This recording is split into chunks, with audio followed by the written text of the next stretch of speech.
What's going on, everybody? We have some major breaking news.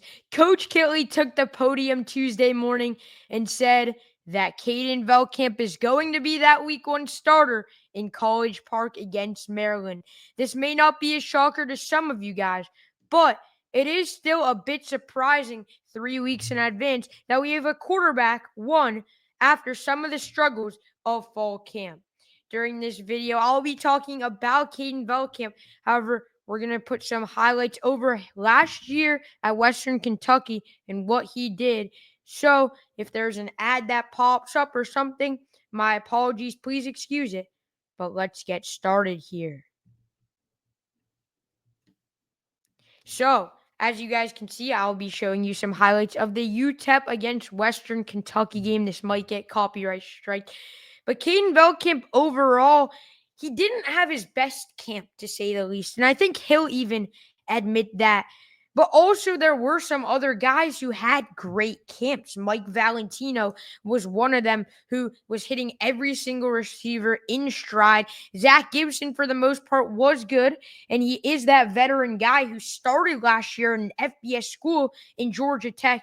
You had a guy like Caden Wiseman who started games here last year, who returned, and ultimately I thought he would be that automatic QB2 before we had Zach Gibson transfer in.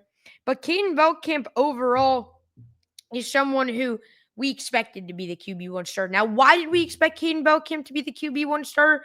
Because he was the Conference USA Player of the Year. And right now, he's showing highlights there as he throws a back shoulder pass on a 50-50 ball for a touchdown, as you guys can see right there.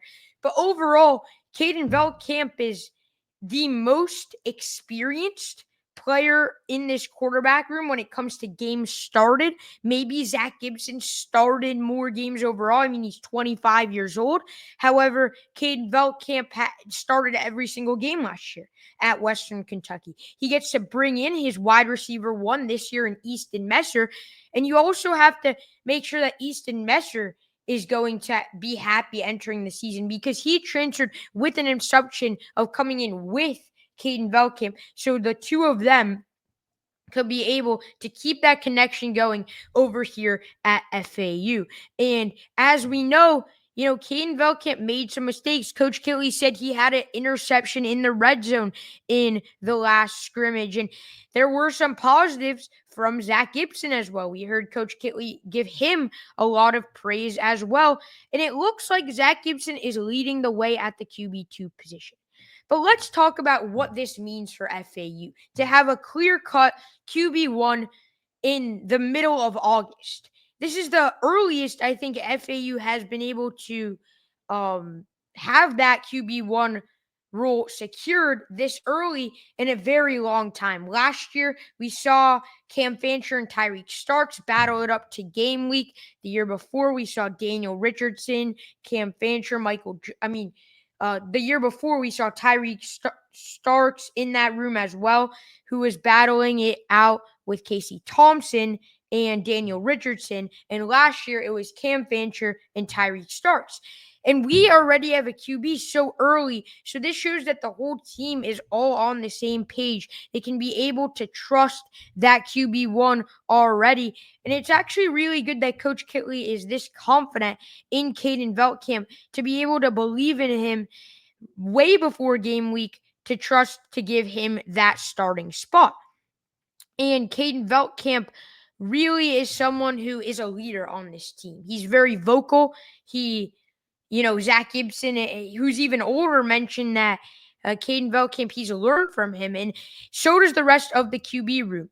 And yes, he did have some overthrows in camp, which we'll talk about in this episode. But I think a huge thing about Caden Veltkamp is he hasn't even used his legs yet. He's 6'6" and 240, and he hasn't even unleashed his legs.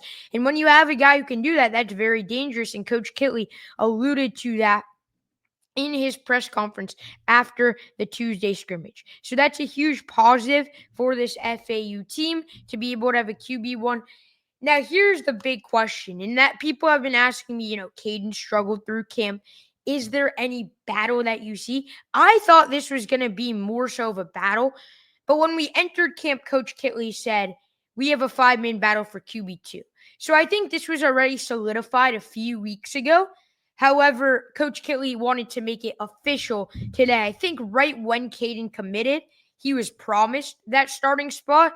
He could have went to dang near anywhere in the country and been the starter after what he did last year. So I think that Caden Veltkamp wants to be the starter here. I mean, obviously he wants to, but I think, he knew he was going to be the starter. And as we see, the way that Coach Kitley's offense operates, it's very air raid and quarterback friendly. A lot like what Cliff Kingsbury did, as he's a mentor. And there you see Caden Veltkamp give high fives to some of the fans at Western Kentucky. So definitely a huge positive, as you could see there in the highlights. But I think Caden Veltkamp is going to be good this year. Now, is he going to be the best quarterback in the conference? Is he going to win Conference Player of the Year? Guys, sorry for the ad break. I mentioned to you this could be possibly happening at the beginning. Do I think he's going to be the best quarterback in the conference? Not after what I saw from camp. There was an interception in the scrimmage. That's something Coach Kitley mentioned. He's not going to talk about all the things Caden's done, but I've heard from some sources, I wasn't at camp today, that, there were some overthrows. And there were some overthrows when I saw him at fall camp and a few reads that were missed. Now, I don't know if that's because he wasn't taking it seriously or I don't know why, but when we spoke to Hudson Friedman, reporter at fall camp, he stated that Caden Veltkamp wasn't locked in. He was grooving to the music. He was missing his receivers. So I don't think that Caden Veltkamp has lived up to expectations this fall camp. Now, that doesn't mean he's not going to live up to expectations in the game, but I thought that it might be a little bit closer. Now, I think Caden Veltkamp this year is going to be top 3 in the conference. When you look at a guy who threw for over 3,100 yards and 25 touchdowns, I mean, he's really going to tear up the American Conference. And this goes back to some of the shirts that the FAU team is making. And shout out to Drew Shula, who's making these shirts that are Velt to, and then you can guess the last word there. But those are some really good belief from the fan base. There's a lot of belief in Caden Veltkamp. And when you look over on social media to what the FAU fans are saying, they're saying that he's going to lead all of college football in passing yards. And Coach Kitley is no stranger to coaching anyone like that. He coached Bailey Zappi at Western Kentucky, where Caden Veltkamp was last year, to lead the league, to lead college football in passing yards and broke a record in passing yards. He also coached Bailey Zappi at Houston Baptist as the offensive coordinator. So Coach Kitley is no stranger to breaking records. And I do think that it's a little bit improbable, but that doesn't mean it's impossible for Caden Veltkamp to lead all of the league in passing yards. However, over 3,000 passing yards last year, that's a huge positive. Now, when we look at this QB2 battle, you have guys like Cason Wiseman, Jordan Magwood, Mike Valentino, Carson Krueger, the walk-on. Carson, you got to give him some respect. He puts his head down every single day, gives it his 100%. So, again, you have competition in this room for QB2. However, Coach Kitley said, and as we see there on the screen, Easton Messer there with a very nice touchdown up the left sideline, stayed inbounds, and great throw again from Caden Veltkamp as we're watching the highlight. A deep one to Messer. And I think we're going to see that a lot this season. Caden Veltkamp to Easton Messer. And that's the perfect example of that. It looks like it's a deep ball that looks 40 plus yards that he just got Easton Messer on.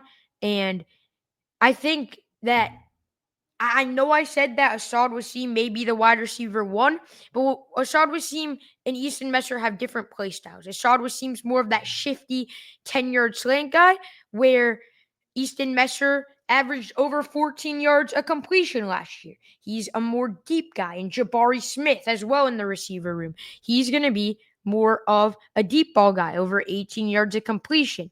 J.R. Wilson, more of a 50-50 guy, as well as Jay Sean Platt. The receiver room is talented, and that makes it so much easier for Caden Veltkamp.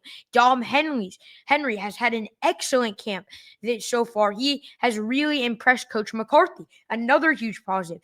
When you have a receiver room as good as FAU has, it makes it so much easier. Now, overall predictions for Caden Veltkamp, I'm going to say he has 2,500 passing yards and 20 touchdowns this year. I think FAU fans should be happy with that. Overall, I think that's a really good thing to be able to have a QB that has that. And if we look at what, I know Cam Fancher got injured last year and got injured for a majority of the season. However, he had 1,500 yards. And yes, he's good through the ground with his legs, but he turned the ball over too much. He had the same amount of touchdowns as he did interceptions. He had a 36 QBR.